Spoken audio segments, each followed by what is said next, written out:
This is Joe Castello's WFO Radio Ignition, covering everything that has wheels, an engine, and a driver. The reason I race is to get the chicks. You know what I mean?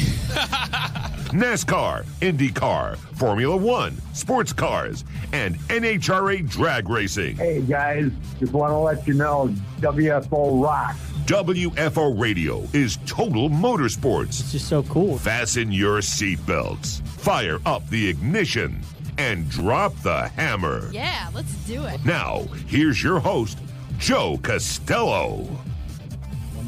WFO, what's up, everybody? Welcome back to WFO Ignition. We are back. We are now back in studio. Myself, Giovanni, and Miami are here for your entertainment. And I really feel like we were just here, Gio. I don't know, the last Ignition show, whenever it was, it just feels like it was not that long ago.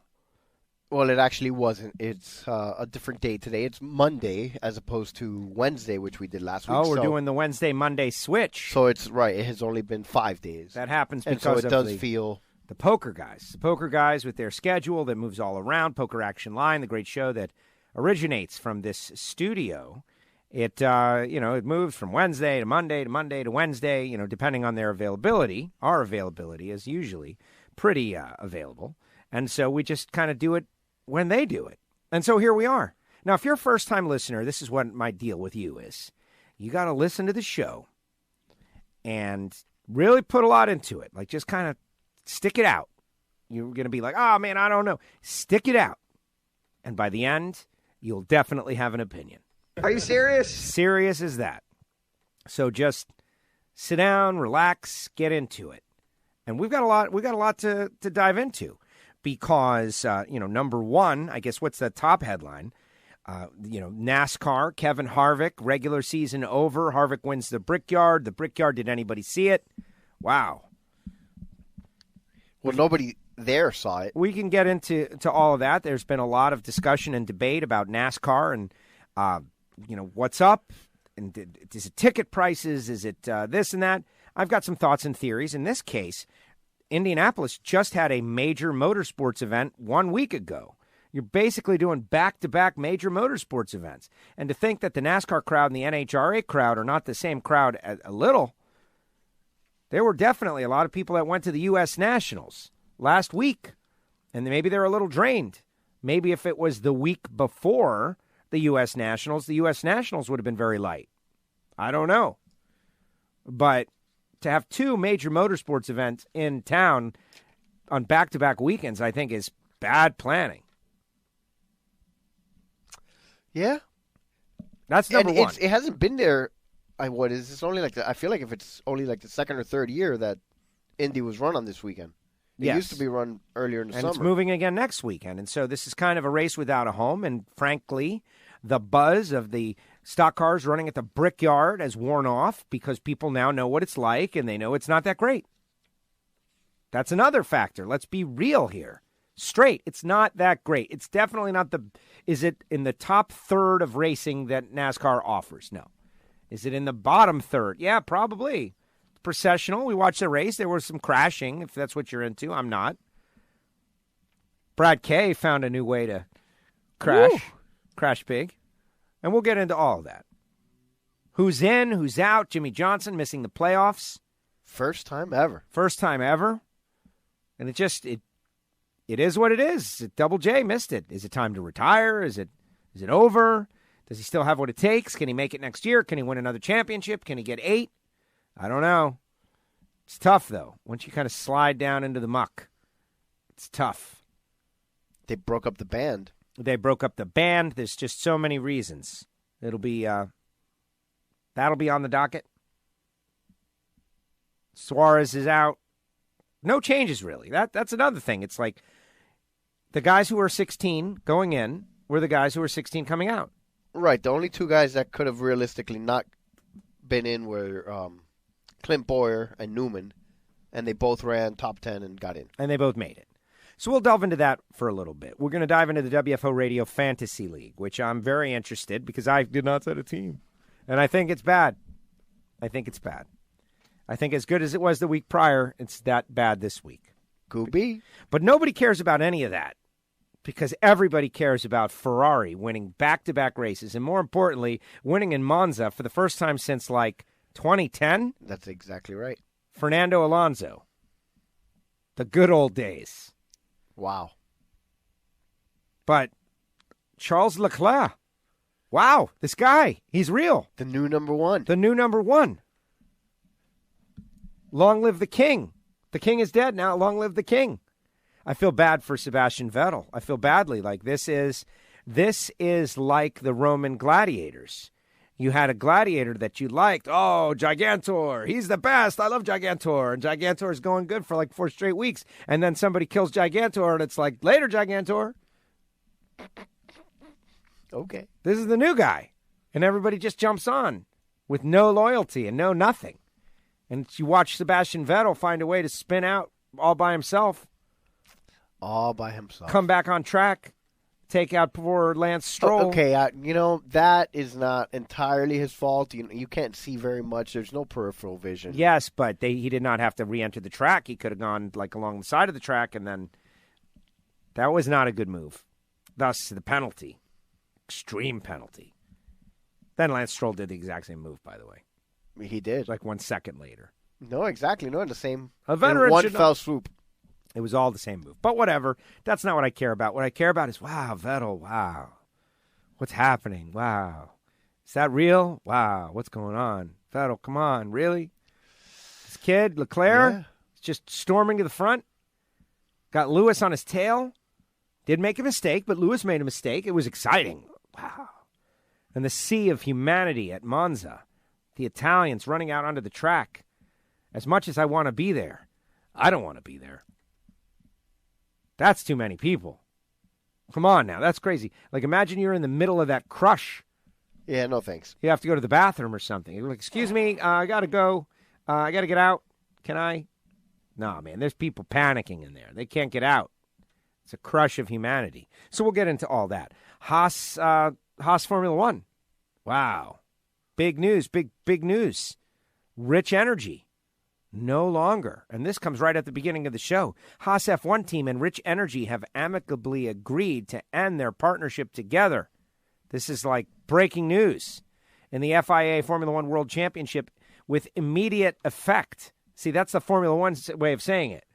Right. Normally we would say effective immediately, but that's too Americanized. In Formula One world, you say with immediate effect.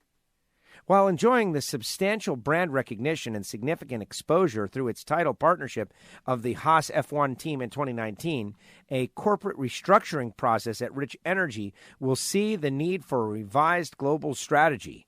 Subsequently, Haas F1 team and Rich Energy concluded a termination of the existing partnership was the best way forward for both parties. Haas F1 team would like to express its thanks and best wishes to the stakeholders at Rich Energy. Now get out of here. Oh, shit. Yeah.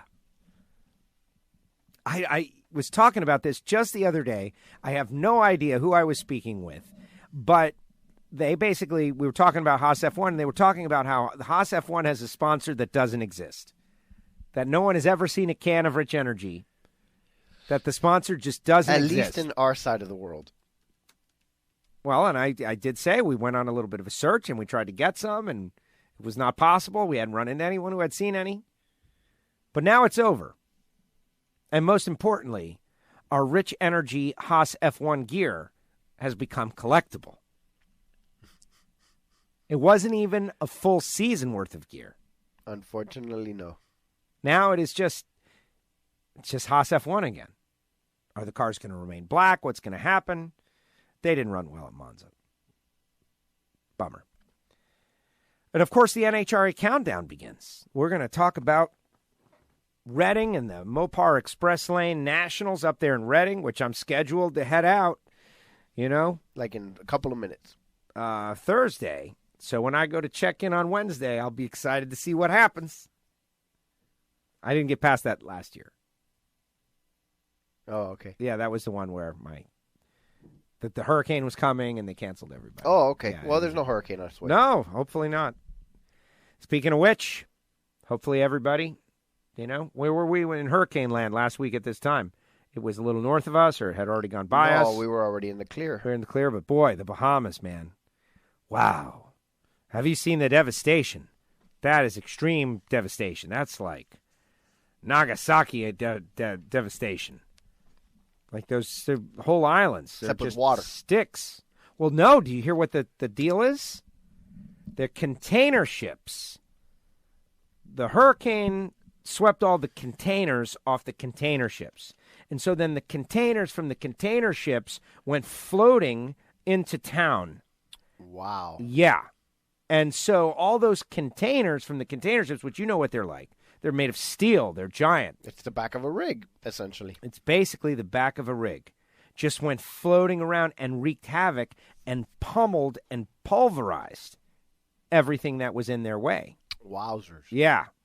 In addition to the fact that a 185-mile-an-hour Category 5 hurricane sat on top of them for about 2 days. Right. And everything that was on those container ships just kind of, and the ships themselves, like everything, boats and cars and crazy stuff. Like day after tomorrow stuff. Really, really amazing stuff. So that's the down part of this show right there. But everything else. No, we kind of touched on that last week as we were grateful that the hurricane did not obliterate us. Zero-sum game. That's exactly what we mentioned. It is. It's a zero-sum game. And so, there's one other story I want to mention, and this one has got me not quite frothing, but upset and irritated. And I'm going to bring it out first. And I kind of got onto this. It's a story from Racer Magazine from the 31st of August. So I'm a little late to it, but I got it. 10 days ago. I got it. And it is this. Marshall Pruitt writes that NASCAR's next generation chassis is expected to carry dual Italian-American citizenship. That Racer Magazine has learned that Dallara, which builds spec cars for IndyCar, Daytona prototypes, and some Formula One cars, including Haas, is preparing to supply the NASCAR Monster Energy Cup Series its 7th generation chassis due in 2021. It is believed Dallara, and this I'm reading directly from Marshall Pruitt's column in Racer Magazine. You can all go read. It is believed that Dallara, which produces cars and spares at its primary base in Italy and also in Speedway, Indiana, will be tasked with developing the underpinnings of the Gen 7 cars destined for Ford, Chevrolet, and Toyota, along with using its advanced knowledge in cockpit safety to bring new innovations to the 2021 cars. It's not known which facility the production of the Gen 7 cars will be. So here's the bottom line of this. It's spec chassis for NASCAR, created by one company. And so here's what I immediately think. Like, everybody has the same chassis now? Yes, they will all. Right now, they have the same rules chassis. But but they're built in-house. Right. So they're going to take the in-house chassis away from the teams, and they're going to make the teams have to buy the chassis from a third-party supplier that will be selected by NASCAR for various reasons. This is from Racer.com, Marshall Pruitt. And if it is in fact true, and I haven't seen it in a lot of other places, so it could be the old trial balloon, kind of the weird that Racer Magazine is the one that gets it. I'm vehemently against this, and I would call it a bad move right from jump. And normally I support NASCAR's moves and hope to reach out to mainstream sports fans and hopefully simplify and make things more valuable. I've been a big supporter of a lot of the things. This I would be vehemently against immediately. Simply for the people it's going to put out of work. All those chassis guys at all these shops doing all this chassis work, you're going to fire all those guys? Fired! You're going to fire all those guys to save the money you're paying those chassis guys? The doers, the builders, the makers, the guys that we are celebrating here in the United States of America, they're all going to be fired so that they can buy a spec chassis from Dallara? Now, I don't see any way possible that they're making these chassis in Italy and sending them on a ship, container ships, to the Bahamas. To the Bahamas. I don't see that. I think they'll probably make them in Indiana, and yes, some of the chassis guys that are going to get fired are going to get rehired and get to go to work there, but it just doesn't seem like a good move. These guys built the chassis in-house because they save money by doing it. They do it their own way. They save money. They got all these machines. They got all these guys. They task these guys anyway. Build the chassis. No, you're going to take that away from them, and you're going to let Dallara, mark it up? They got to make money too. They don't get to win prize money. So they're going to what? How is the chassis going to be cheaper? You get that guy's salary off. You just pay for it. I don't know. Anyway, that's what I hear. It's part of the big cost-cutting moves. And so they want to fire some employees. Well, right, exactly. Gio's like giving the I don't even know what to say about this. Fire some employees. Yeah, no, well, first of all, there's not a lot to say. Well, it's not an official announcement yet either. So, we don't even know if it's true. If it is true, we are definitely against this sort of thing. I think a chassis that's made out of pipe, chromoly tubing, that's cut and welded, can be made in-house. The Dallara carbon fiber chassis that we use in all these other categories, one's for Cadillac, one's for IndyCar, it's a tub. I think those, I understand why you would want to have a spec version for safety, for all of those things. But you can give the teams a schematic that they can cut their chromoly tubing and weld it together on a jig, and either it passes or it fails, and let them have their own insight and employ Americans. Employ. Fabricators. Right. Fabricators. I think that's important. Well, is it our job to employ these people? Who told them to go into this business? Well, I guess. But yeah, I think that this sport can sustain. That's it. And if anybody should go, it's not them. Let's find somebody else to fire. Let's fire the Radio Tacos podcast guys. Fire those guys. Yeah, they suck. They suck. I don't know. So anyway, that one got under my skin early today, and I was just dying to drop it on everybody. How I'm against that. Can you imagine a team crashes a couple of cars early in the season, and they have to wait in line at Dallara? Who gets the next chassis? Is there going to be enough? They're going to crank out all these chassis? You would imagine there has to be enough. I don't know, man. And these will go into use in 2021. So let's get into the results from the Brickyard. The Big Machine Vodka 400, or Big Machine Vodka Brickyard 400. Kevin Harvick wins the race over Joey Logano, and Bubba Wallace with a great run. Let's hear what Kevin Harvick has to say as he advances into the playoffs with a win and is looking good. And, we've been changing things and working on things, and there's a lot of little things that you put together to, to start the playoffs that you put through the manufacturing side and the engine side and, the 100 other things that you put it together, and you just have to execute at this point. It's really about the details of how you go through practice and how you start the race and, what you do when things are wrong and what you do when things are right. And it's just covering those details, and it's a 1 week at a time grind. I don't think today's, race sends a message, to anybody other than we are doing a good job over the last few months of on the days when we have cars that are capable of winning. We've been, getting good finishes out of them and been to victory lane a few times over the last 3 months. So that's the most important thing is that, I think for us, we have a lot of confidence in each other and the things that we're doing right now. And sometimes that's more important than fast cars. Well, there you have it. Kevin Harvick is excited about the playoffs. Playoffs. Leads 118 laps. Joey Logano led 11. Ryan Blaney led 19. And all other lap leaders led... Jimmy Johnson led 4 laps. Jimmy was running very well in the top 10 all day until he wrecked. 2 weeks in a row. Yeah. Look, the reality is he didn't have a very good year. And while he did run much better the last handful of races, he didn't have the finishes that he needed to get into the top 16. Simple as that. I mean, that's as plain as it can be. And so the people who have made the play, we'll give the remainder of the results. Lord Byron was 4th, Clint Boyer 5th, Denny Hamlin 6th, Ryan Blaney 7th, Ryan Newman 8th, Chase Elliott 9th, and Paul Menard rounding out the top 10. Here's everybody else, 11 on back. Daniel Suarez, Austin Dillon, Ty Dillon, the brothers. Eric Almirola, Chris Buescher, Ryan Preece, Michael McDowell, Matt DiBenedetto, Matty D. Another good run. Top 20.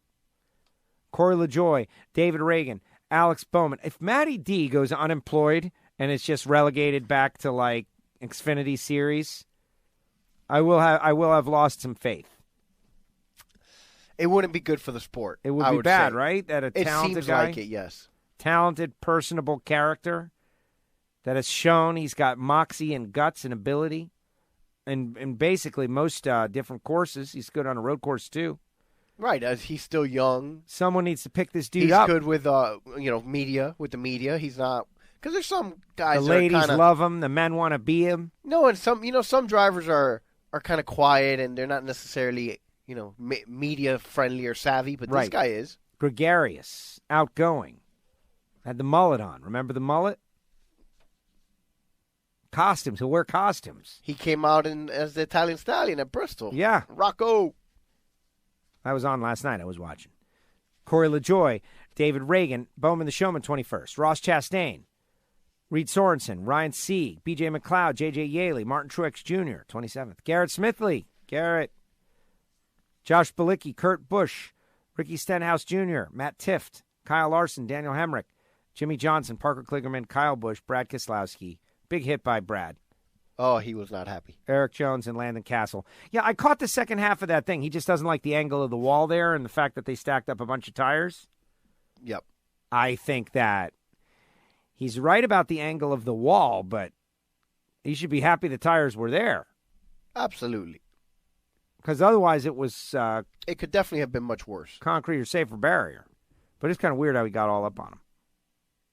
And I was having a very interesting conversation with Dr. Phil from the NHRA about crash dynamics, and we were talking exactly about that. And you know what he said? What did he say? He mentioned safer barriers in drag racing and gave me all the information I need. No way. To destroy that guy who keeps posting on our Facebook page about safer barriers.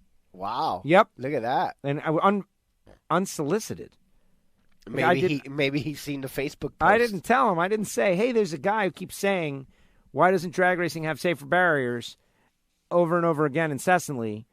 And we just ignore the guy. And I tried to tell him a long time ago, well, I have received the genuine information now from a guy who's a doctor who's in charge of this. And he said it would be a horrific idea. Bad news bears. Look at that. It would be a multiplier. There was a lot of technical talk. I'm sure because it narrows the lanes or something to that extent. Not only that, but just the different speeds of cars, the different weight of cars going down a drag strip. There would be no way to do it. If you were going to take different safer barriers down for the top fuel cars and put up different ones for stock eliminator. Oh, because there's no... like one size fits all. There's no one size fits all. Barrier. Once you, it has to do. He started whipping out formulas because of the rate of speed, right? And so, like 200 versus 250 makes sense. You need different foam. You need different stuff. The foam's got to collapse at a different rate. 250 versus 300, all different foam. And I'm sure versus 330, it's even. Yes. And he says every time you go up in a large increment of speed, it fundamentally changes the dynamics of everything. And so you just can't. And what you'll do, he says, you want to avoid the, what was it called? The racquetball effect. That you'll just be bouncing back and forth? Well, the bounce. Right. Like your ball on a racquetball. Right, to ricochet off the wall instead of... Like there's that energy in the racket. That energy, you don't want that in the wall. And that, so anyway, there's a brief insight into our conversation. But long story short, not a viable option. Very good. Which is what, as if that guy cares. But now I have at least, and I'm so happy because what I said to him with my rudimentary knowledge. Yes, shade tree mechanic type engineering of the situation was accurate for reasons that I didn't fully understand. But now. You were right. You just didn't realize why. Right. You didn't have the data. There was no data, as usual. And so there are the results. Now, here are the playoff contenders. Well, not the contenders. The guys in. The contenders. The guys who are going to contend in the playoffs. All right. They're contenders for the championship. They're the contenders. Okay. There are 16 contenders. Kyle Busch, Denny Hamlin, Martin Truex Jr., Kevin Harvick. I'm going to assume that this is the order of the points right now? Well, this is the order that is top to bottom in the printable Monster Energy NASCAR Cup Series Playoffs grid available on NASCAR.com. I get the feeling that that's the actual points order right now. Also. Yeah. Kyle Busch, Denny Hamlin, Martin Truex Jr., Kevin Harvick, Joey Logano, Brad Keselowski, Chase Elliott, Kurt Busch, Bowman the Showman, Eric Jones, Kyle Larson, Ryan Blaney, Lord Byron, Eric Almirola, Clint Boyer, and Ryan Newman. Those are the guys. So who are going to be the first guys out? Newman and who? I don't know. It's going to be interesting. Newman could find his way through. He's done it in the past. He has done that before. Done that. Remember, he got all the way to the Final Four. Remember that? And he was running second in the championship. He did. He got all the way. He almost won that one without winning a race.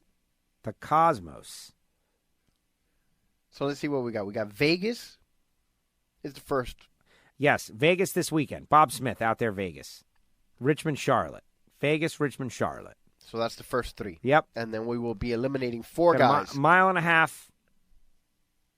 Mile. Relatively short track, 3/4 of a mile, and mile and a half. Roval. No, Roval. Roval. Wow. Roval. Roval. That was crazy last year, the Roval. Jimmy Johnson going for the big win, smashes into Truex. Remember that? I do. Yeah. And then Dover, Talladega, Kansas.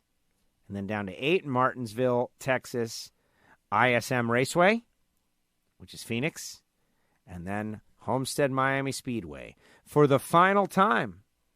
The final time. Wow. Terrible. Yeah. Very sad. Very sad. Part of a series of, I would say, mistakes. And I'm not just saying that because I'm here. When we were back in March watching this race. And there's like 12,000 people Get there. ready. Get ready.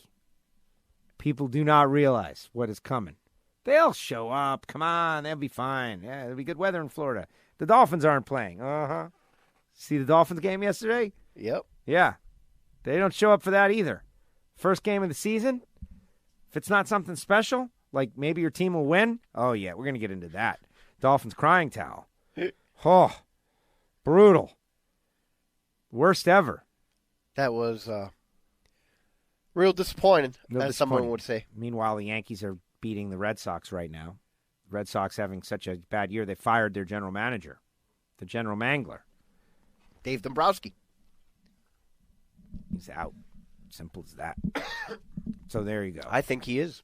You think he's out? Yeah. Yeah, man. He's Looks out. like it. He's out. And, of course, the NHRA playoffs this weekend. Now, I want to get to the WFO. Have you checked fantasy? It's not up on the site, or at least I couldn't get it that way. And I have much difficulties at the regular site. It's not fair to Patrick that we are switching unknowingly. The show has been done on Monday this week. Yeah. We did not really send out the flyer about that. But it's all right. I'll go to the other. I didn't send Patrick the memo. I like when things matter, though. What does that mean? The fact that we're in the playoffs. Playoffs? Things matter. All right. Here it is. The full season point standing. I'll do the full season. You bring up the results from the other day. Did you do that? Yeah, if I could figure it out. This is our first year with this new fantasy league system. Yes, it is. Here we go. League standing. Team English won. Big Machine Vodka, the Team English. He had Harvick, Boyer, Hamlin, and Buescher. He had 362 points. Aviator Racing was second. Dirt Girl was third. Driving Hard fourth. Bulls Wool fifth. 335. Tom Inc., 6, 327. Moonchild, 324. Low Blinker Fluid, 322. Patrick the Webmaster, 309.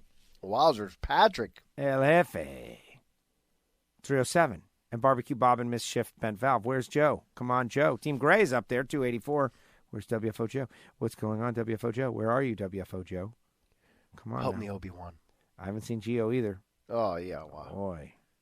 This is I saw bad. my drivers crashing out. Oh, so. man. Little Lowe's ahead of me. Hockey Dad, Double O dead on. There it is, WFO Joe, 188. Bum, bum. I had Kyle Busch, 37th, Kyle. And I had Eric Jones, 39th. I had Clint Boyer, and I had Chris Buescher. What you going to do? Ain't no worky. It's a losing cause. Yeah. All right, so here is the overall leaders. The overall standings in the WFO Radio Fantasy League with how many races left? 10. 10 races remaining. 10 races. Is this right? New leader at the top, Bulls Wool. New leader, Bulls Wool, down under. Our man Phil from down in Oz, taking over, making the WFO Radio Fantasy League an international affair. Phil Connor? Phil Connor. Bulls Wool, great job. Patrick the Webmaster is second, and I Can See Your Almirolas went from a 100-point lead. Oh, he tumbled. Wow, to a 100-point behind. To 97 behind. What was his score? What happened? Steve the Trucker, what happened? Que paso, man? Yeah, man. Jambalaya J Racing is fourth. Bug Barn is fifth. Mr. Fantasy NASCAR coming on strong, guys. He's going to win it. Watch out. Team 12 seventh. Stubo eighth. 198 back, actually tied with seventh. Smothered and Covered, ninth. Elephant Racers rounding out the top 10. Dan. What's up, Dan? How's the miles going? Segments. Moving on up, too. Now on the file, I'll go to Elephant Racers is 10th. Royal Flush Racing 11th. Car 24 Fan 12th. Southern Racer X, that's Mr. Stubo, 13th. Rich and Saugus 15th. 14th. And 15th is Hockey Kid. Now let's do it on the fives. Oh, man, I climbed all that way up into the top 20, and now I've fallen right out. A long way, apparently. 20th is Sacramento Racing Fan.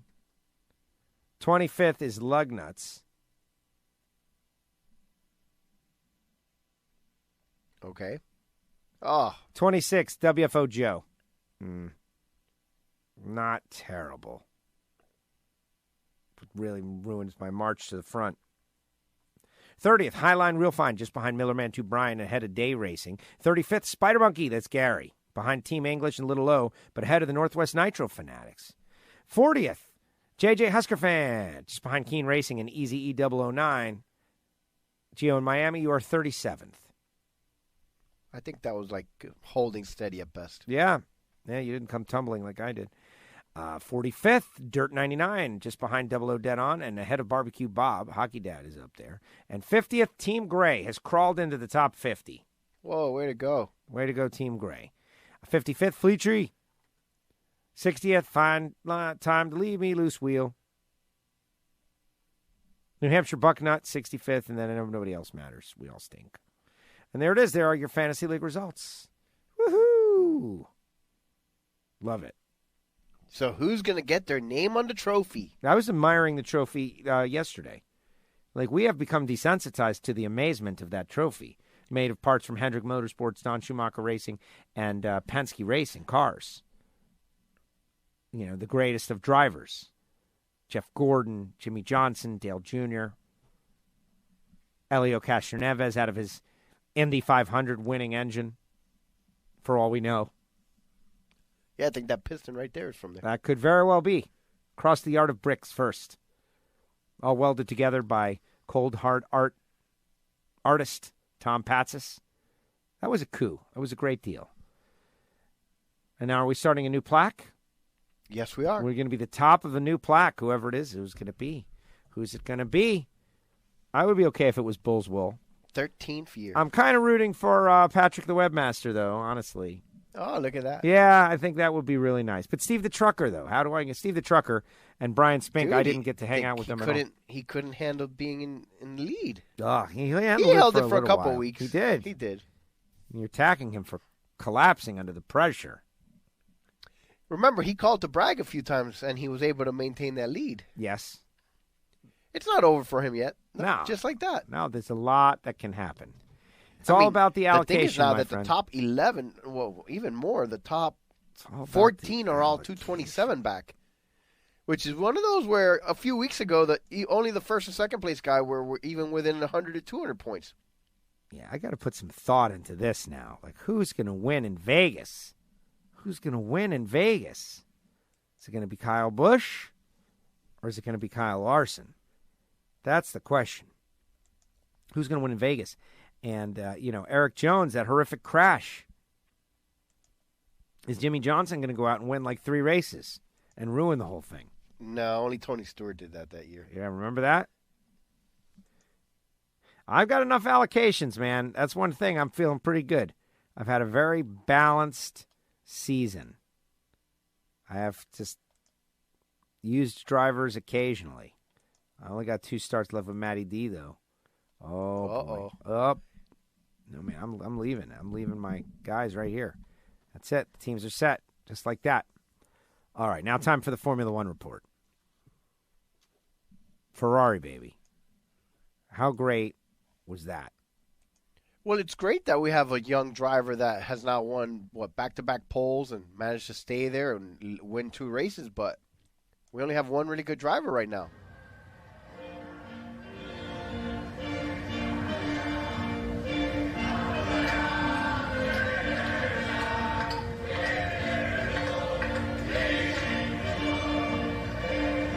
You got 100,000 Italians out there singing the national anthem. Great stuff. And I love the fact that the kid is good in terms of talent. Well, you can see, you can put it right on the edge.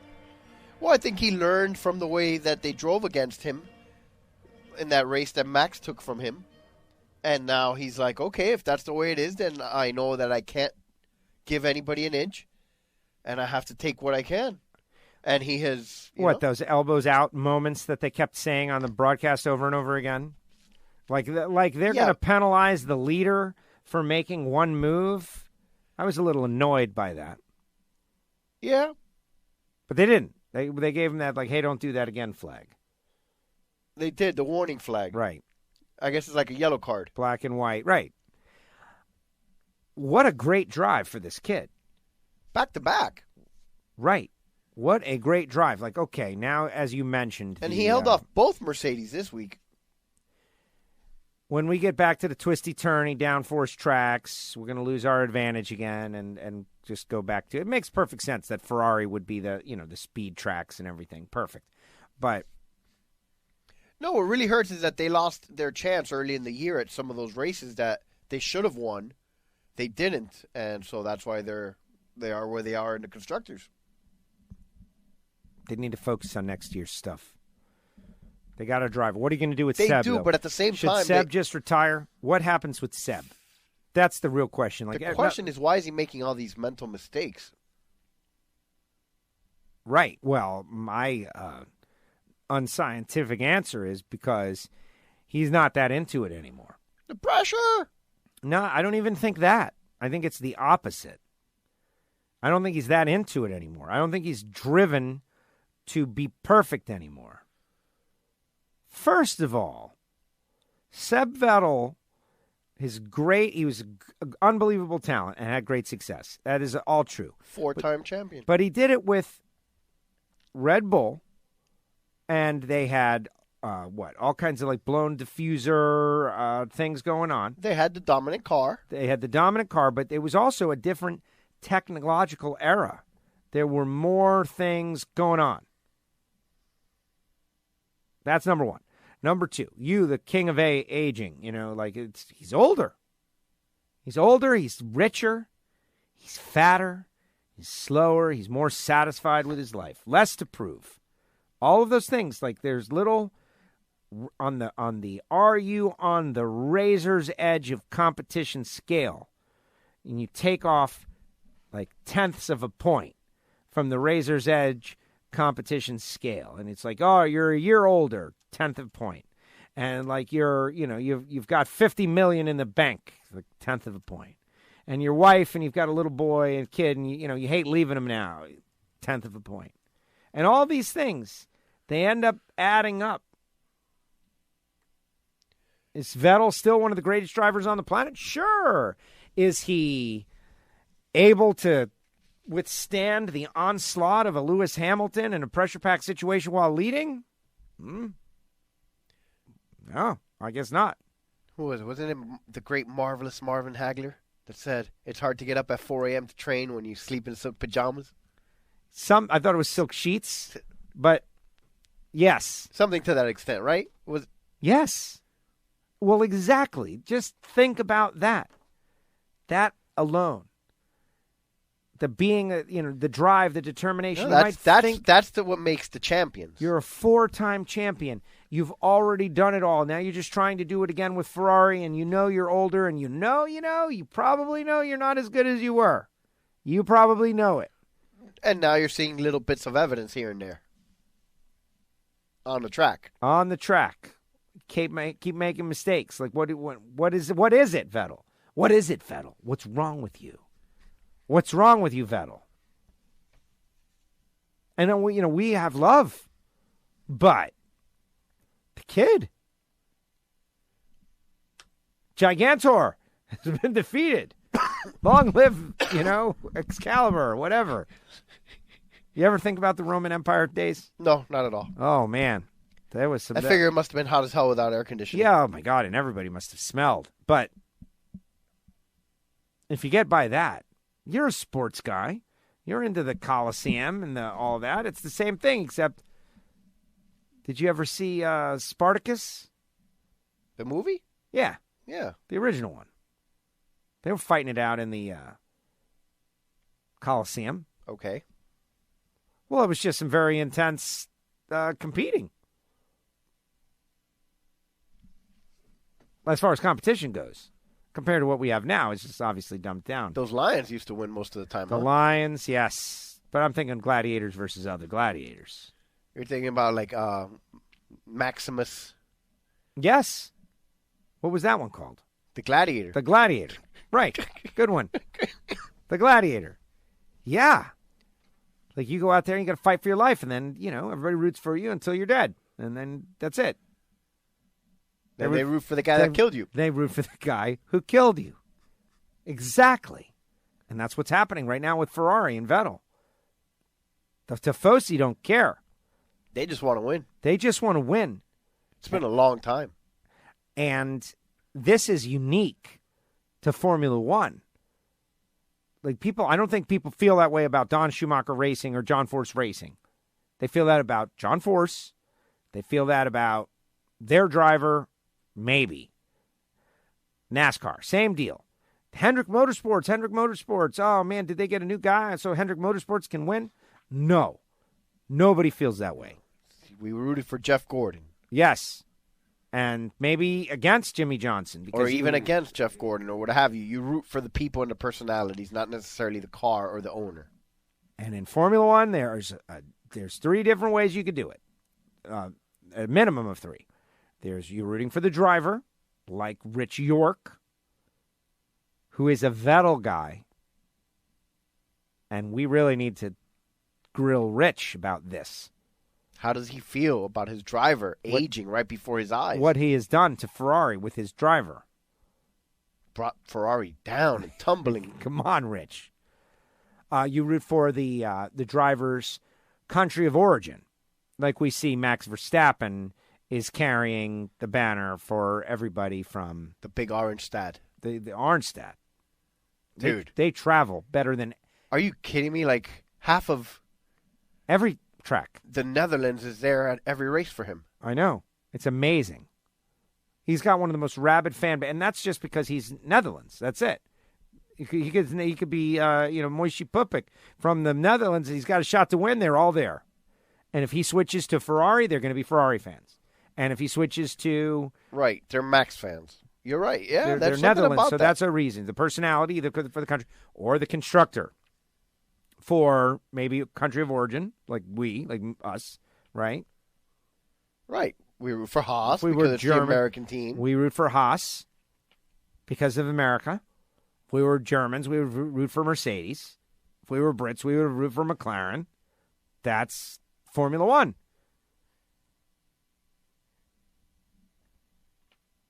And Vettel, he's coming in. He was going to help deliver Ferrari back to greatness. And it hasn't happened. I'm not blaming him solely, but there's at least six. We've done this before. There's a mistakes that he's made. It's a history. We did leading it last the year. race by Many himself. times. He's wrecked Many out. times. He's over the last 2 seasons he's made numerous mistakes, and the vast majority seem to have been just solo, self-inflicted type of stuff. And that's really damaging. There was a little bit Constructors' Championship. Yeah.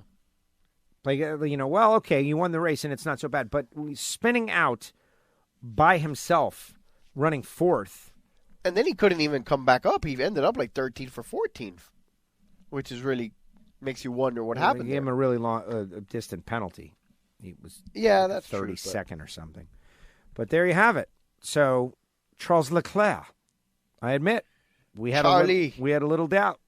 Not anymore. Yeah, Charlie. He's our guy, Charles Leclerc. Amazing. The Haas F1 report, we already gave it to you. They have split with Rich Energy, and they were not good in Monza. And I think that this is the best thing that has ever happened. This is a fresh start for Haas. First of all, they should be working on the 2020 car already. Like, this year. You got to go. You got to compete. You got to try your best. Definitely move forward as best as you can. Gain some points. But they're second to last in the constructors that have points. This season is... No, they've been garbage. I saw where last year at this time they had 76 points as a constructor, and this year they have 26. So basically a third. Right. And still no clue. I saw a statement with Grosjean. I'm looking for, they have no idea why they're so slow. No race pace. Right. Which is sad. It's sad. Kevin Magnussen, or Grosjean. It was a very complicated today. I was hit from behind in turn 1, and it picked up that anti-stall. I had to pull the clutch, release the clutch. And by the time I had done that, I was driving through the polyurethane blocks, and it was dead through the first corner. I tried to push to come back, and then I had to spin at Ascari. I came into the pits and asked the team to remove a fair bit of aero balance. And, after you go through all that, it's over, man. This is Formula One. That's it. There's no spinning and just coming in, getting 4 tires and catching the lucky dog and getting back on the lead lap and working your way back to the front in F1. Right. It just doesn't happen. Unless you're Lewis Hamilton, who has done some crazy stuff like that. Kevin Magnussen, I had a hydraulic problem at the end, so we had to retire, unfortunately. Until then, it had been going okay. Yeah, K-Mag was battling for a point. He was battling for a point tail end there, but then he had a hydraulic problem. So what are you going to say? Listen, the team is not, this is their worst year ever. Gunther Steiner. It was a very disappointing race. Kevin Magnussen started off running pretty well, but then it all went wrong when he locked up. The car was just difficult to drive. A hydraulic issue then meant we had to retire the car. Rogro. It looked like he was hit at turn 1. The car was out of balance after that, just repeating everything that the drivers just said. I started to watch the Netflix bit. Carlos Hawkins stuff set me up so I could watch it. For those of you who have not watched the Formula One show on Netflix, and I watched half of one episode. I'm trying to find the time to dive into it because I've been told that it's going to be a binge watch city. You're going to have to watch it all. And if that is the case, I'm down. But what I have seen already in 11 minutes, oh man, it's a game changer. Because it shows you everything, good, bad, or otherwise. Like Gunther Steiner mocking Roman Grosjean for not being there. I think it was Rogro. And he was unable to attend a team function, and they lambasted him. So very interesting. I don't know how many people out there have Netflix, especially now with Disney coming on with their new thing. Well, everybody's got Netflix. Everybody's cutting the cord. No. I believe there's 60 million subscribers in the U.S. or something. You're cutting the cord, right? Somewhat. I have started my free trial of the Hulu Live stuff. Okay. And? Well, it's only been 2 days, so far, I mean, Are you without the other TV? No, I haven't disconnected the other TV yet. No, see, it doesn't count until you disconnect the other TV. Because you put it on the other day, and I was like, oh, this is good. Okay, now go to another channel. And Look, the interface is kind of tricky, too, so far. Not tricky, but I'm sure it's going to take a while to get used to. If you're the whole concept of surfing is out the window. No, it's not out the window. It's just different now. It's not out the window, but it's just not as easy. You really want to flip that channel. You can't channel. sit there like, I don't know, so far I haven't been able to sit there and just scroll down the guide up and down to see what I want to watch. It's more like they have, like, I guess, genres, sports, live TV, TV shows, movies. So you have to kind of select like that. It's no longer, just scrolling through the TV guide to see what's on. Because the vast majority of it is on demand. Right. But the part about seeing the local channels and seeing all that, they come in perfect, crystal clear, super HD and all that. There's no... haven't dealt so far with any buffering or any of that crap. I love it. I love that you're going through this experience, and I think we'll track you through going through this experience. Yeah, I have to call the other provider and I'm going to cancel the TV first until I find a better deal on internet. Right. Well, good. You got to go to Comcast. I guess I'm going to have to go to Comcast for that faster Isn't that the only option? You got AT&T already. I mean, I would assume there's got to be more options for internet than just those two down here. I mean, you're looking at me like I'm a crazy person. I haven't heard of them, whatever they are. What is it? I don't know. There's Comcast, there's AT&T, and that's it. We Verizon, we don't have that. The FiOS that our great friend Slash has. Yeah, but no, definitely not. No, I guess it's pretty much Xfinity or AT&T. So what you're going to want to do, per the instructions of our great friend Eric, who has passed on, which he instructed me to do this 10 years ago, which was to call and get the fastest regular just internet coverage. Right. Right? Okay. Just like the fastest internet line you can get. Bless you. Are you sick? No, but I feel like if I'm getting allergies. Oh, boy. I started getting them, like, on the way here. I sneezed like 18 times in the car. Uh-huh. You haven't done that for a while. I know. So something triggered me. I don't know if it's the pollen or Could be. whatever. It could be that time of year. You should start tracking that. Anyway, so he said to just get the regular line and the internet, and that's it. And you can get it between, $60 and $90 for that. And then you call his idea, one of these VoIP phone services that are like, $9 a month, and you have the super internet, and he had a whole bunch listed. I don't remember what they were. Right. But so then you get your phone through that, and it's VoIP, voice over internet protocol. And so now you've got your internet and your phone for like very, very cheap, and then you just do your thing with your Fire Stick or your Hulu or whatever, and you'll have all three for less than $100. That's what your move needs to be. See, my mistake was that I wanted the phone line. I still want the phone line from AT&T, and that's where they get you. Just basic I have internet. the phone, but I'm willing to get rid of it. I mean, I'll be honest with you. There's a phone plugged in somewhere in the house, and I don't even know where it is anymore. I'd never hear it ring. I haven't called your home line in forever. But I would be sad if you get rid of that number, though. All right. That's it. No, it's cutting the cord. Nobody has home phone anymore. And even the phone that AT&T gives you, it's not like a regular landline like in the old days. It comes through the internet. When the internet's down, the phone doesn't work. Right. When the internet is down. My parents just went through this just yesterday. Oh, no. They lost. My dad missed the Italian Grand Prix. He missed. He missed everything because of me.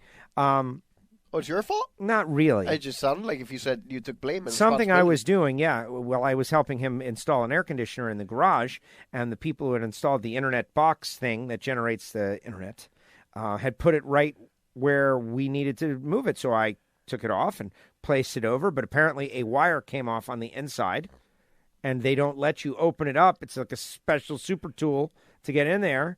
And I tried all our Allen wrenches and everything. Anyway, it came unplugged on the inside, so they had to come out on Monday, and this was on Saturday. And so he went Saturday night, and all day Sunday without phone, internet, or television, because they all come through the same line. And that's part of the reason why I hate being in bed with the same company for everything. Because I used to just have, back in the day, my phone service through AT&T, the internet through somebody else, and I had DirecTV. And they were all reasonable. And then they all skyrocketed, and now this bundling thing they're killing us with. Well, they're just trying to steal my money. They are. I'm very excited for you. If you do it and you have success, maybe I'll follow along. Yeah. Look, if I could keep that TV at like $100 a month. All TV or one TV? No, all the TV. All TV. Yeah, that would be great. With with that live TV package and the HBO and plus all the other little add-ons. See, I have a bad situation in that I got Alan Reinhart syndrome now, which is this: I'm not home. Now I'm not like Reinhart, but I'm not home a lot. Man. But you're not home about 2/3 of the year, maybe 60%. Not able to enjoy my home television. It is something. It is something. So do I pay for something that I cannot enjoy? Do I just is that wasteful? I don't know. But when you are here, you have to have something. I will definitely have something. Like we got to have internet for work. Oh, absolutely. So there will be internet. And the Roku. I've been on the Roku, but the other day the Roku just wasn't working. Roku was down. What's that? What's up with that? Well, the day the internet's down, you can't get anything anyway. You can't get anything. I think one day it's going to be cellular anyway. Like it's got to the alarm at my house runs through a self line. There's got to be a way to have when the AT&T hard line goes down, to have a cellular backup system. I agree, but that's like I said, the alarm at my house has that. Interesting. All right, what else? So Formula One in the books. What's the next F1 race, Gio? Next F1 race is Singapore. Singapore, I believe. Oh, okay. I'm just guessing, so please edit. That's what we have editors for. Yes. Well, that will be you, so either way. I'm really excited about the Haas F1 cars. You know what? Rich Energy is not really... It is Singapore in 2 weeks. It's barely on the car. Well, no, but the cars are black and gold now, and they were gray and red before. They just switched to all black. Or maybe switch the gold to red and send them back out. Black and red? Yeah. And switch from Rich Energy to just say Haas? Yep. I'm with you. I like it. I'm looking at their picture they have on their media site. Right. And, the little spoiler down the scoop is gold, and there's some gold writing. Just peel those stickers off and make that thing Well, I think black or red. We did have earlier in the year, remember the rumors and the issues with Rich Energy. So I feel like if the car has changed slightly since the first we saw of the Livery or whatever they call it. But what about Jack and Jones, though? That's the real question. Are they a real company? Yes, they are. I've heard of them. They are made. Do they actually make something? Yes. Jack and Jones, I believe they're clothing. What do they make? Let's see. And Haas great. Haas F1 is technically partners, teammates maybe you would say, sponsor mates certainly, with John Force, Peak and Blue Def. That's right. Peak. Old World Industries on board with Haas F1. So that's exciting. It is a clothing store, manufacturer, I guess. Jack and Jones. Jack and Jones. And look, worldwide, you get to select your country.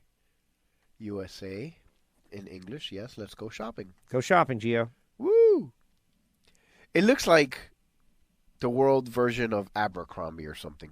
Oh, really? Yeah, blue jeans and hoodies and, prepster type wear. Huh. Oh, my God. They're killing me with the 20% off coupons. Just pop-ups. Sign up for your 20% off first order. It appears to be a very similar, if I had to, I would say like H&M brand or Abercrombie. And so they are a real store. Well, that's good. Are there any in the United States? Well, you could order in the United States. I don't know if any of the because I've seen stores are actually malls. here. I've never seen a Jack and Jones in a mall. No, you are correct. I have not. I like a mall. I was a mall kid growing up. So Yeah. Toto Wolff says Leclerc's driving was maybe a little over the edge. Oh, please. Get out of here. Toto Wolff. Right. That's see, that sounds like there are no rules anymore. It's rules for who you are. This is a new phenomenon. Like once upon a time in history, it's like everybody played by the rules. And I guess I should blame Michael Jordan on this. okay. Well, because, once upon a time there was a foul. And then, Jordan was like, well, yeah, Whoa. we're going to let this guy do some things because Really? it's really spectacular. Jordan isn't the first person traveling. to get what we would call the superstar calls. Who was? Superstars have historically always gotten the calls. No, man, I think that's Magic when it got first those started. calls, and I'm sure Kareem and back in the day, Bill Russell I and all don't think those guys so, got man. it. I think those guys didn't get the calls the way Jordan got the calls. And now, if you're a superstar, you do something that's okay. If you're not quite a superstar yet, it's not okay yet. You earn that. Yeah, I guess I'll give you whatever. I don't know. I don't necessarily agree with your premise. How about that? Well, I'm not saying it's good or it's bad. It just is. I think it's just a fact, a reality, if you will. Next thing, you're going to blame Jordan for, Antonio Brown. Wow. And on that note, it's time for Sports Collision. The Antonio Brown situation, I definitely want to get into it, but first, time for Dolphins Crying Towel. Hey, everybody. Dolphins might win 0 games. I doubt that. Historically speaking, I believe it only has happened twice. Okay.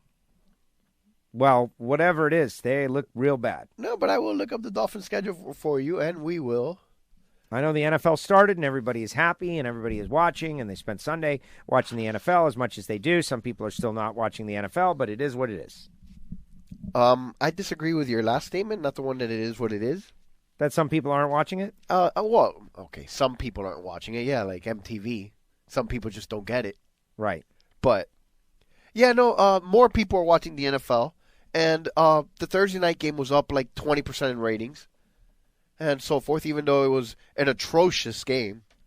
I mean, somebody forgot to tell Green Bay and the Bears that I the went to season sleep. started. I went to sleep.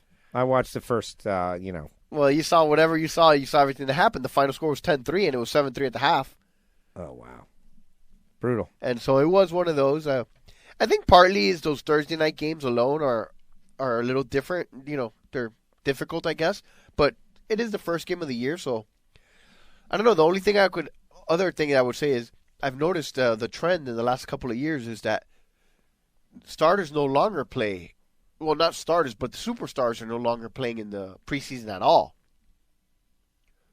Very little, if anything at all. Right. And so I think that, the first week when you come out, you're going to naturally be a little rusty if you haven't played at all. Well, that's a fact. But, right. But at the same time, I do agree with the concept of why would I want Aaron Rodgers taking any hits in games that don't matter? Not at all. Right. And so, it's a byproduct of that the superstars aren't going to play in the preseason, but there's no reason to play them because the only thing you're doing is risking injury. That's all you're doing. It's risking So injury. anyway, yes, the season started. The Dolphins, unfortunately, about one play into the game after a 50-yard run, we knew what was going to happen yesterday. Well, absolutely. But prior to this, they completed a trade which sent away kind of at the end of preseason. I believe, I don't know if it was right before the last game or right after. It was right about a week ago or so. It was really late in the preseason. They sent away one of their top-tier receivers, like the 1 or 2 receiver, Kenny Sills, and their young prospect on the offensive line, what's his name? Laramie Tunsil, who they had picked in with the top draft pick. And they sent him to Houston in exchange for picks, basically signaling this: we ain't winning nothing with anybody on this team anyway, so we're just going to rebuild. And they proceeded to cut any guys on their team that were veterans and all that and kept only young guys and picked up guys from the scrap heap of other teams. And so essentially they filled out the team with the discards and unwanted players from other teams. And so the word tanking is now being discussed out there. They're tanking, meaning they have decided that they no stand a chance, as my grandfather would say. And they're going to, field this team They're going to trade as what they can, get as many picks, and they're going to try to just load up in the draft next year. Which brings us to 2020 NFL Draft Talk. Week 1. Week 1. Well, Week 1 is technically not even over because there's some Monday night games that are being played right now. But this is a season so of the one, draft. yes, the first week of the season in Miami, what the fans have to look forward to is Draft Day 2020. Simple as that. Apple Watch was listening to you and doesn't have an answer to your thing about the 2020 NFL Draft. That's sad. What can the Dolphins do to screw it up? Win 8 games. Watch that happen. They'll gut it out. It'll be a gutsy performance. They'll gut out like 7 wins and end up with the 8th pick overall and miss out on everybody. Well, if they get 7 wins, they're going to be a lot higher than 8th pick. It would be probably 13 to 20. Can you imagine? Don't count them out, man. I don't foresee that because they really are a very bad team. Well, I couldn't, till right now, who's the best player on the team? We have now spent 2 days trying to figure that out. And we still don't really have an answer. There is no answer. All right, give the schedule. Okay, this coming week, they have the Patriots. Loss.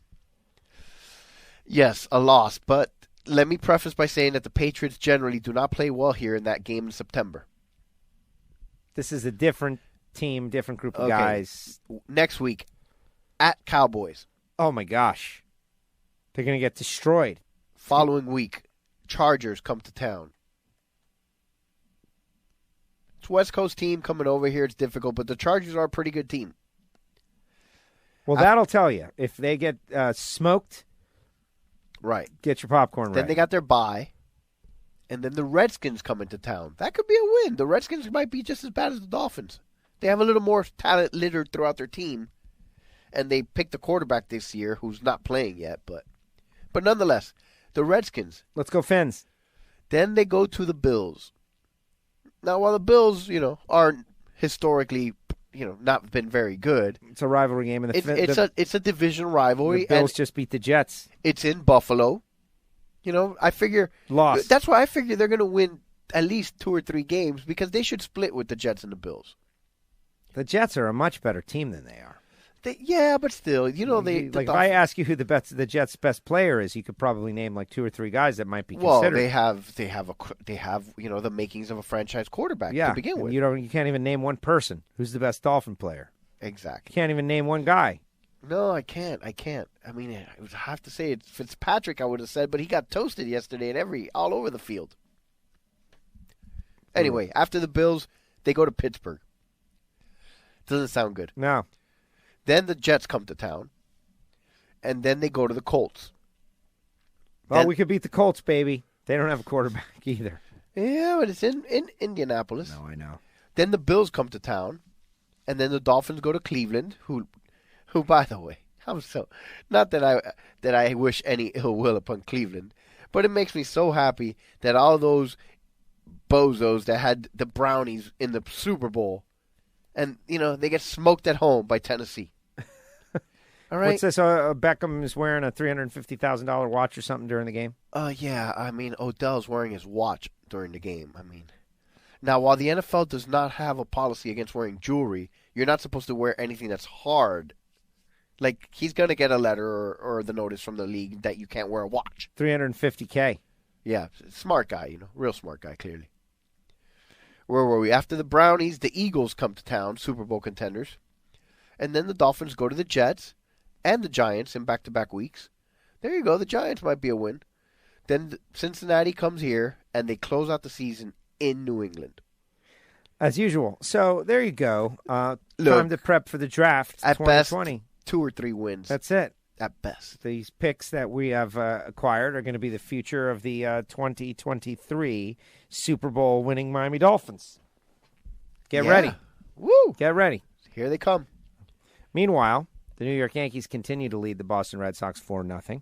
That is, we're just waiting for the playoffs now, working on our thing. Are we about to eliminate Boston today? Is that what's about to happen? I think so. Oh, really? That's what this would be, like an official, they are eliminated? I believe so. That would be wonderful. Imagine that. Yeah. The defending Super Bowl champions just get eliminated. World Series champions. But yes, I get that's your what point. I get your point. Canes lost also. Miami sports is not really in a good spot right now, folks. As we discussed, it's just not a good place. Not that you guys care about Miami sports, but you can at least feel better about yourselves wherever you are, because chances are you're better. And the Canes, again, a game they should have won. They lost by 3. The kicker misses a game-tying field goal at the end as time runs out. He missed an extra point to tie the game a little earlier, and he had missed a field goal early in the first half, too. And he missed a game against the Gators, a kick against the Gators that was vital. Yeah, No, you've got. I am not one to generally call for these kids, but I'm sorry. How is it not possible that they can't go across the field over there and steal a soccer player who can kick better than this kid? I just don't believe it. With all the international folks all the around soccer here. players that there are in this town. Yeah. How is it not possible that they can't find a guy that can kick the ball through the uprights? And I know it's a little hard in college that with the wide hash marks, but no excuse, man. No, that's bad. 2 games lost. And 2 games they should have won. Brutal. They should have won. They had both games won. In this game, they actually had a lead. What else? SportsCollision. But, yeah, so Miami sports is terrible for us. Yeah, very sad. The U.S. Open concluded this weekend. I watched it to the end. It was great. I didn't watch every minute because that would have required like 6 hours. Yep. But Rafael Nadal wins the men's in a grueling 5-setter. He was up 2-0, and Medvedev, the Russian guy, came back. He was like Rocky out there.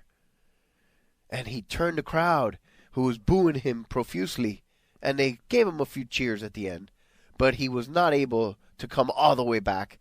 And in the end, Rafael Nadal held on and picked up another title, and I think he's only 1 Grand Slam behind Federer now. And in the women's side on Saturday, we saw Serena lose to Bianca, I want to say her last name is like Andreescu or something, the 19-year-old Canadian, who is the first, here we go, here's a Gio's Nugget. She's the first person, male or female, to win a Grand Slam that was born in the 2000s. Well, there it is. That is a nugget. Yeah. That is a nugget. That also makes me feel upset. That a 19-year-old is winning major tennis tournaments? Yeah, that people that are born in the 2000s are starting to do something. Adults. And are adults. Yeah. But, I mean, the number of the year pretty much tells you 2019. So someone born in 2000 is going to be 19. 19. Like she is. Right. But still, that's pretty, it's sad. You know, the slow march to the grave begins. Oh, well. I am headed to Reading, Pennsylvania on Thursday for the Mopar Express Lane Nationals at Maple Grove, one of the legendary tracks on the tour, coming from the U.S. Nationals, going to the Grove. Very excited. NHRA has released the 2020 Pro Stock schedule. There will only be a 5-race countdown for Pro Stock, which I am against. The schedule is pretty good, though, but having thought about it, and I spoke with Alan Reinhardt a little bit earlier today, we're going to put out those interviews, tomorrow, and Doug Coletta, Matt Smith, Ty Tharp, Aaron Stanfield, who's going to run all 6 races of the countdown, from what I understand at Pro Stock. Some interesting stuff going down. But 18-race schedule. The location of the races are fine. The way they're doing it, like rotating the races that they didn't go to this year, they're going to go to them. And the races that they went to this year, they're not going to go to them for the most part. You know what I mean? Like kind of like the way Nürburgring and Hockenheimring share the German Grand Prix, and it's every other year one or the other. So, like, you know, Houston, but there's only like 6 races, though, that right? Or? There's 6 races that are not going to be on the tour. Right. And so next year. So the 6 that weren't on this year will be on next year? Well, not exactly. Okay. I haven't studied it that detailed yet, but we were not at Houston. We were not at Atlanta. This year we'll be at Houston and Atlanta, right? Next year we'll be at Houston and Atlanta. Brainerd off the schedule. Oh, no. Yeah. The Zoo. Right, for Pro Stock. Oh, Jason for Pro Lyons Stock. For Pro Stock. Okay. Jason Lyons, he won the race there, the last Pro Stock race there. But the thing is that next year, 2021, they might come back. You know what I mean? I get They're it. just going to get into a groove of bouncing these races back and forth, and I think that's very smart. The only thing that I think is not smart is this. To accomplish this, they had to go to a 5-race countdown, right? Right. which I don't like. I'm against it. Why not just make it 19 races? Why not say to the pro stock guys, like, hey, listen, we cut the schedule back from 24 to 18. But we're finding it very hard to accomplish this 18 thing and still have a 6-race countdown. Because there's 6 races in the countdown, plus Indianapolis is 7 races already. So that would only leave, right. Let's just go to 19 9 races, and then we can leave the Indy through the countdown unchanged. And then, yeah, you got to run one more than 18, but 5 less than 24, and I think everyone would have been happy. I think they could have done the one more race. That sounds logical. Given the circumstance. Instead, you alter the math of the countdown. From 6 races, it's 5 races. Not everybody is in the playoffs all at the same time. One of the playoff races, somebody is not there. Like, where are the pro stock cars? Oh, yeah, they're not here in the playoffs. Why? Oh, this is. I think it's just explanation nightmare. And so I'm against that. And so when I get there this weekend, I'm going to suggest, like, why not just do 19? It's almost unnecessary. I get it. One race, right? Look at all the BS we got to go through because of this one race. You guys can't do the one race? I think they'll be able to do it. 19 races instead of, look, why does it have to be, 18. 25%? Because that's what we're doing. Like, they eliminated 25% of the 24-race schedule. Who cares? What's the difference, 18 or 19? 19 allows you to keep your whole countdown and keep everything on par with the Mellow Yellow Series for the last 7 races. Drive home. No, you're going to take one race off in the countdown. It just makes no sense. I don't like that. But other than that. But it's going to be good, man. I'm very excited. Like, I'm fired up about who's going to win and what's going to happen. And, can John Force win his 17th championship? Is Robert Hike can run away with it? Will the Capco boys be able to dominate? Can Doug Coletta jump up there and mix it up? Is Billy Torrance and Steve Torrance going to have to race each other at times? Probably. Yeah. These are all very interesting things. Pro stock, Erica Enders. Is Erica going to be able to turn that real negative moment into fuel for the fire? Greg Anderson going to go out there and win his 5th championship. Is that kind of like turn that frown upside down? Yeah. Turn the frown upside down, Erica, and go out there and win. It's very exciting, very interesting. And that's all I've got. You got anything else you want to throw out there? Well, we touched on Antonio Brown and the saga, I guess. We had seen it a little bit through the weeks leading into the Hard Knocks, those of you that follow along. And then there was the whole, the whole thing was very, very weird. Where it started off with the guy. Hard Knocks. BS. I call BS. Okay. The coolest thing happened after the show was off the air. Absolutely. Which is also part of the problem right there. Yeah. The minute the cameras went away is when Mayock decides to find Antonio Brown and he loses his mind. And he confronts the guy. He called him a cracker. He said he was going to fight him, right? He did, I'm sure he started yelling at him and threatened him and, Oh, that's not on video?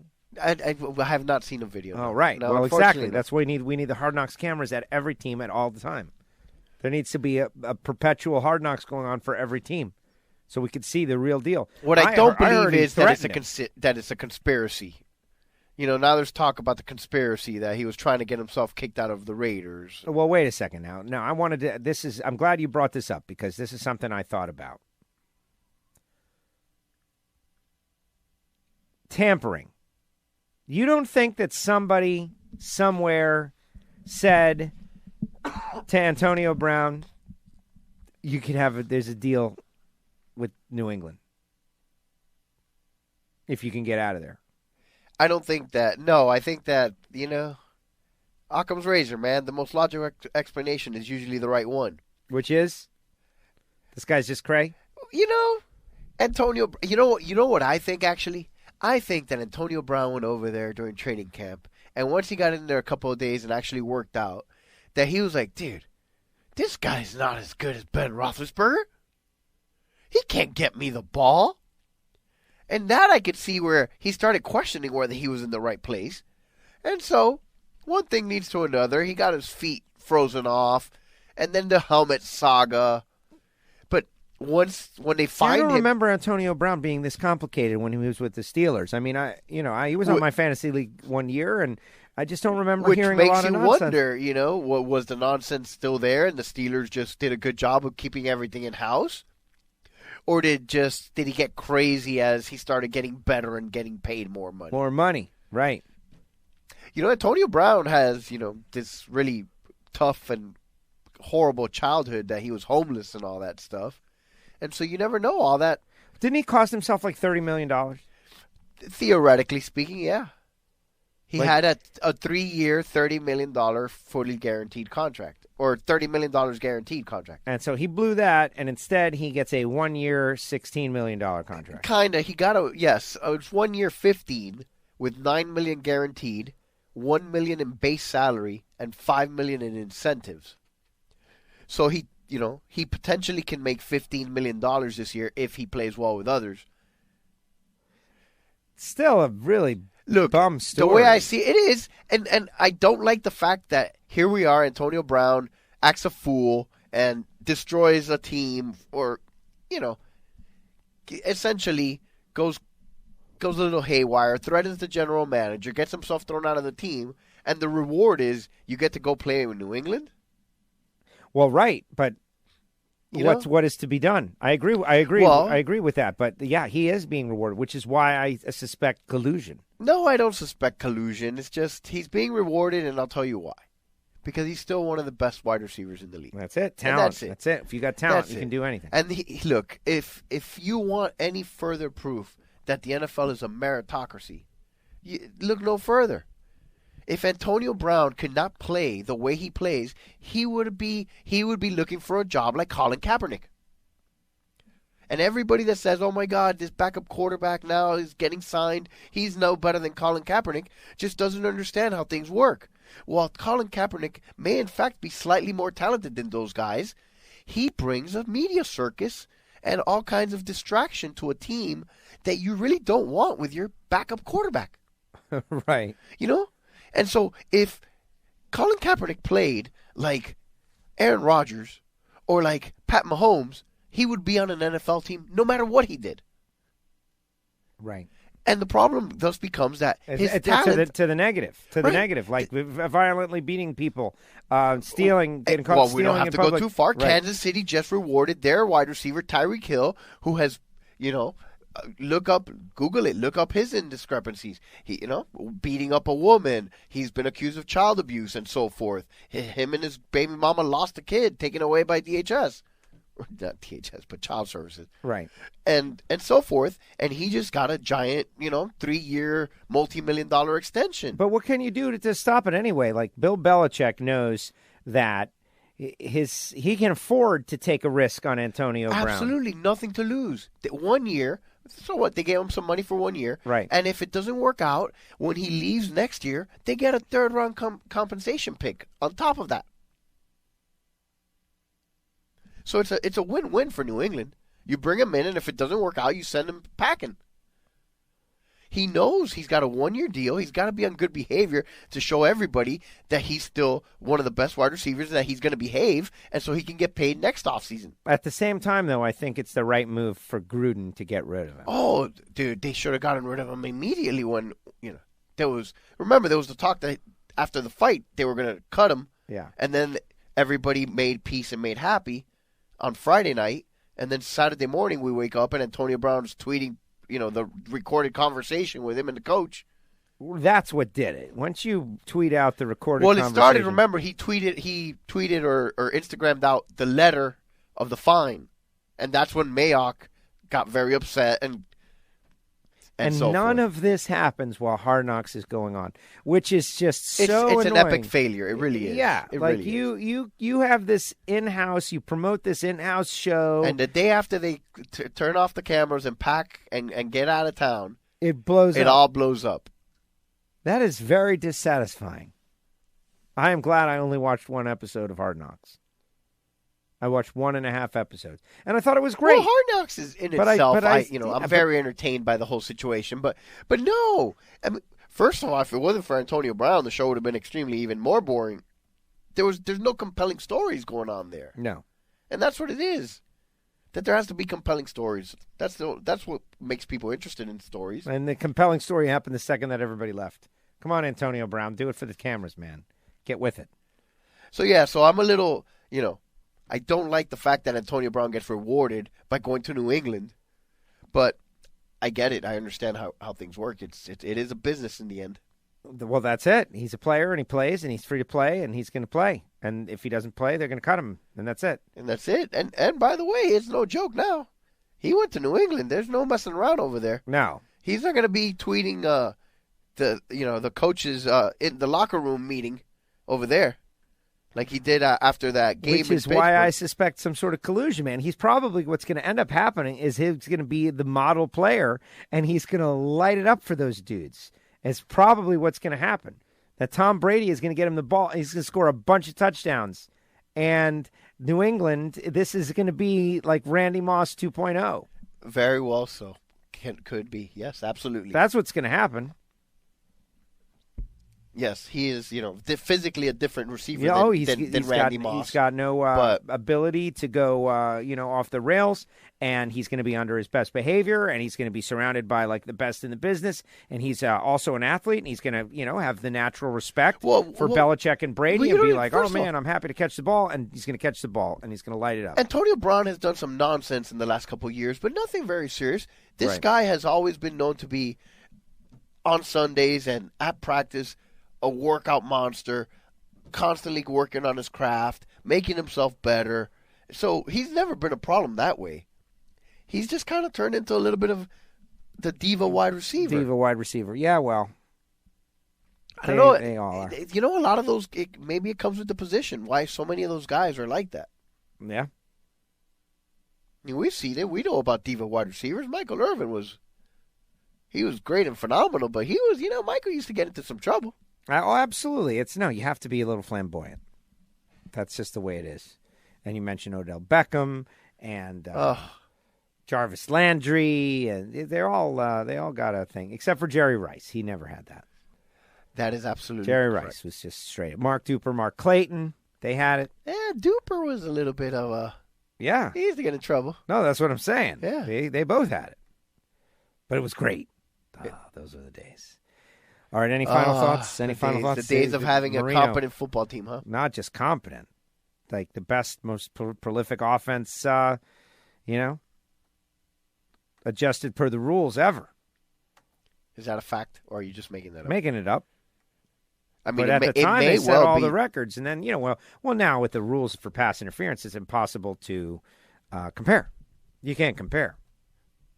Well, they have different era adjusted stats like that, but it's real simple. If you look at the numbers that were being put up in that era, and then Danny comes up and throws 48 touchdowns and 5,000 yards in 1984. Yeah, and imagine if when the next closest guy's got 4,400 yards. If the touching the quarterback rules were what they are now, he might still be playing. Right, and so that and. Some of the downfield stuff is very different, but whatever. Hey, I'm happy the football's back. It's cool. I'll watch. But I'm really focused here on what's going to happen with the New York Yankees. I'm very excited about the baseball. There's 3 weeks left in the season. Our team is one of the best teams in the league, and now they just got to close it out in the postseason, which is very, very difficult. That's right. It's going to be a challenge no matter who they face. Which is why, to bring it back to, NHRA and NASCAR, which is why this playoff format that so many, hate, this is why it's exciting. You just got to change your mindset. Everyone has got to be good at the same time and go through each other. Not, hey, I started off the season really strong. Well, you were not prepared and rang up a bunch of wins and just had a lead. I'm going to cruise to a bunch of 5 to 15th place finishes. And you can't catch me because... And points you out. Right. And that's what happens. And you got to just reset your mind to the new game. That old game is not the game anymore. That was the beginning. Like, we just start and we gain points to the end and we realize that people win it. Like Steve Torrance would have it won right now. It would be won. We'll be over. Top Fuel will be over. We wouldn't be talking about it. Yes, they'd had a great year. Yes, granted. But what was everybody else doing? Were they doing what they were doing? What were they doing? Listen, now everybody is at their best. They're all trying to do the best they can over these 6 races. You got to do it again. The Yankees, regular season. You want to give them the World Series? No, you don't. You want to see them have to go through the playoffs. And they have to go through Houston. They have to go through whoever comes out of the possibly National League. Minnesota, Cleveland, or Oakland.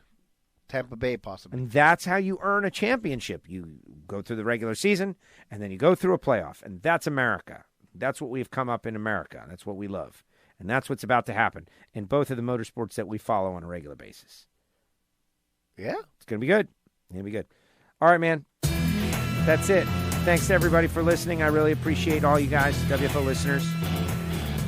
Hey, don't forget to go check out the WFO Facebook page or NHRA or all over the place. The WFO Joe changes the rear end in Matt Hartford's Pro Stock car video is up. And I've scouted it. Came out very well. Very excited. I look good. And that's really all that matters. You know, like I handled it. But I found it to be very informative. And I think you will too. You get to see. I mean, there's a couple things I would change. But we're doing these things in one take, baby. Thanks to Giovanni in Miami.